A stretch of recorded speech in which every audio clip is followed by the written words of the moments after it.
अस्सलाम वालेकुम।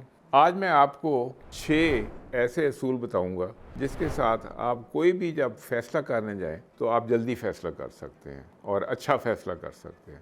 सबसे जो इम्पॉर्टेंट पॉइंट है वो नंबर 6 है। नंबर 1, अपने लिए जो ऑप्शंस हैं उनको लिमिट कर लें। नंबर 2, अपने लिए एक लाइन ड्रॉ कर लें कि अगर आप डिसीजन करें what would be a good decision and what would be a bad decision. Number 3, listen to your gut feeling. अपने दिल की बात भी सुनें कि आपके ज़हन में एक्चुअली उस डिसीजन के मुतालिक क्या फीलिंग है। नंबर 4, आपका वक्त जो है उसको इस तरीके से सोचें जैसे ये पैसा है।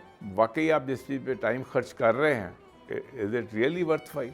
नंबर 5, ये याद रखें कि सबसे ज़्यादा ख़तरनाक ये चीज़ है कि not to decide, so you must decide, वरना आप ज़्यादा खसारे में रहेंगे। अब सबसे इम्पॉर्टेंट नंबर 6, जैसे आप डिसीजन लेते रहेंगे आपकी ये जो स्किल है डिसीजन मेकिंग ये इम्प्रूव होती रहेगी और आप कॉन्स्टेंटली अच्छे से अच्छे डिसीजन लेते रहेंगे।